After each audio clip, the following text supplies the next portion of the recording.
Well, when I think of Christmas, of course, I think about my childhood, as most of us do. And I don't know what you remember and what formed Christmas to you, but my dad was a church music guy. And we always had so much music at Christmas. There was a pageant at church, the Messiah, different kinds of orchestras were brought in. Carolers even came to our house. And then there were the times when my dad would just sit at the piano and play Christmas carols and we would sing.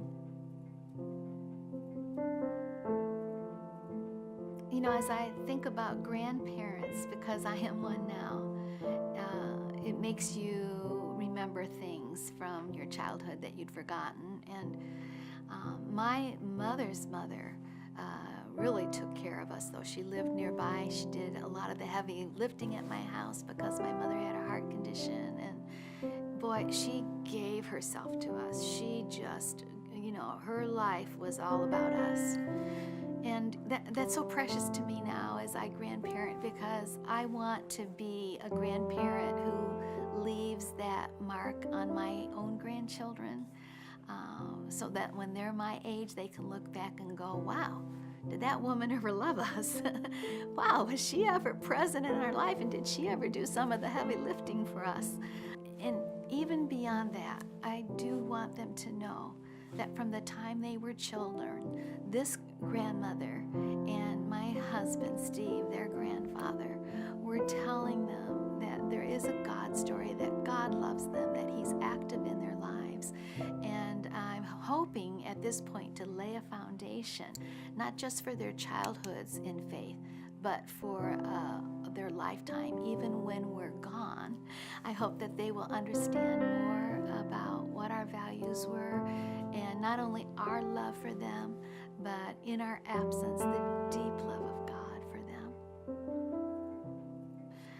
And I've thought about that as I'm coming to this Christmas season and feeling so blessed to be surrounded by family, but to realize through my work at Awana that there are literally millions of children who have no sense of what Christmas is, and not just the holiday, but the sense that there's no relationship with Jesus. There's no sense that God loves them. And of course, we know that these children matter to God. We want to reach 100,000 new children who will have their first Christmas as believers. Think of that. And that's a lot of kids. We've made a good start at it, but we would love to partner with you. We can give so many of these children a gift like they've never received before. This won't break. This won't go away. This will be with them for their lifetime. And into the hopelessness or into the darkness or the fear of a child's life, we can bring a gift that will last forever. I think this is by far, hands down, the greatest gift ever.